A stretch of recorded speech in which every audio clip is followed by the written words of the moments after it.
People have asked me about Gaelic football tactics, and rather than tactics, I would tend to talk about patterns of play. And patterns are something that we try and work on in training for each individual move. But this is a good example of putting them all together in the couple of seconds it takes to go up the pitch. So I'll just show the goal first to give an example of what to expect, and then we'll go over each part.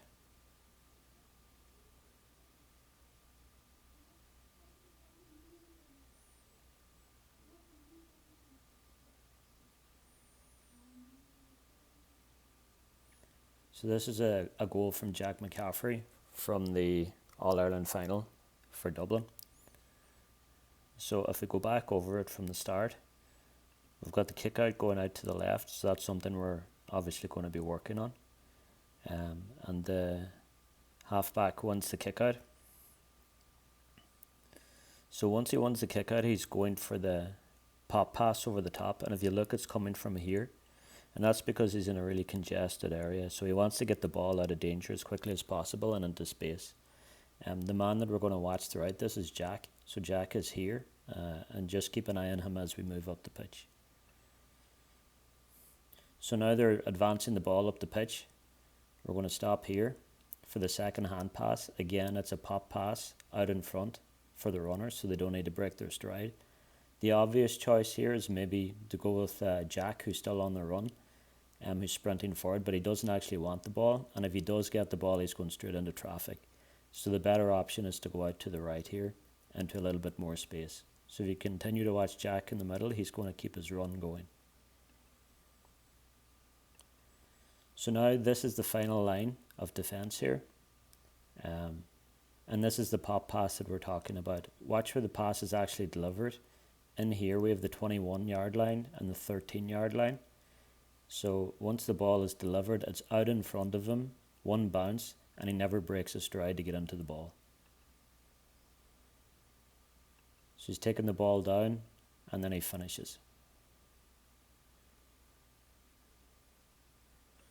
So from that first kick out, the ball actually, it was 3 hand passes, the kick out, 3 hand passes, and 1 bounce before the goal. So it shows how quickly they moved up the pitch. But if we go through it again, I think the most important thing to take away from this is just the runners coming up and the support coming and keeping the ball going, but also timing the pass and making sure that it's out in front so it doesn't disrupt the run of the attacker.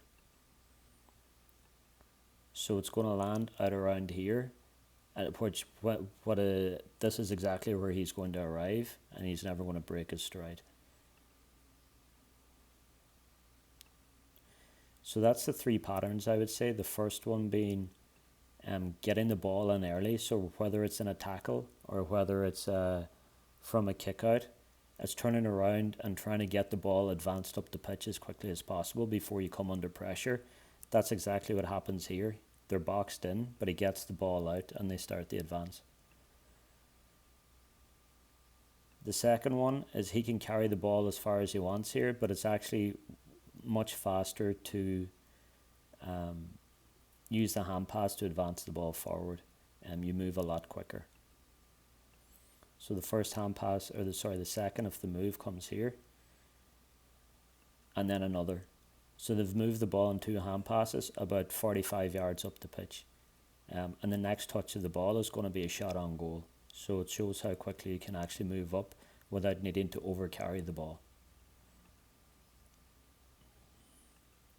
Now I think we looked at the players that actually touched the ball, but the most important people, two people here that never actually get a touch of the ball but that influence the play hugely are the 2 corner forwards. So if we look at them again from here, they're just breaking inside the 45-yard line or just outside the 45-yard line here. And watch the 2 corner forwards. So the first one is actually reversing back away from goal. So he's bringing his defender out with him to create this pocket of space here. And look at the other corner forward who's going to come into a screen now just as the ball is advanced forward. So he's brought his defender for a run right up in a loop away out here, and he's created all of this space for the counter-attack or for Jack to run into here. So the two forwards have created all this space and made it really difficult to defend. So now that he's straight through, this defender is caught in no man's land because he doesn't know what to do. The forward has stayed out here.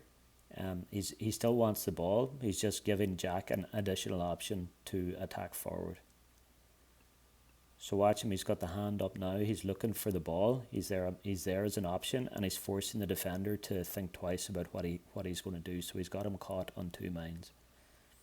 But he finishes the score anyway. But that still comes from the space that the two corner forwards were able to create. So if we look at this from a different angle, it gives a better example. This is one corner forward. He's moved way out the pitch and looped back around so that this whole channel here is available to run into. And watch this corner forward. He's going to actually reverse away from the goal. So he's moving back, forcing the defender to go out with him, creating way more space here for Jack to run into. Eventually decides he has to go in and commit to it. But when he gets to around just inside the upright here, he's going to again get caught in two minds, because you're going to see the forward, once he sees he's got enough space, putting the hand up and actually calling out for the ball. So he's a viable option for them now. Now he's moving in. Now he's there. He's available for on the back post, and he's got loads of space to actually get a shot away. And this is forcing the defender now to stop his run out to Jack and to hesitate and come back in. So now he's stuck, and it's left the defender to have to trust his goalkeeper to go ahead. The forward in the back post here has got his hand out looking for the ball, but Jack's comfortable enough to take his goal.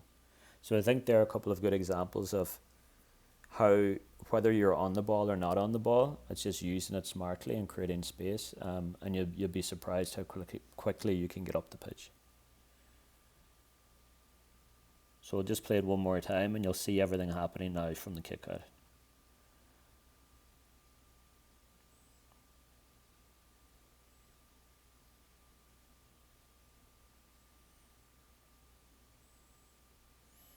So that's the second hand pass.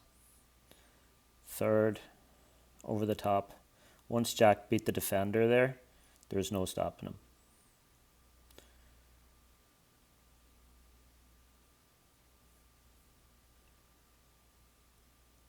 Hopefully this helps. Let me know if you have any questions.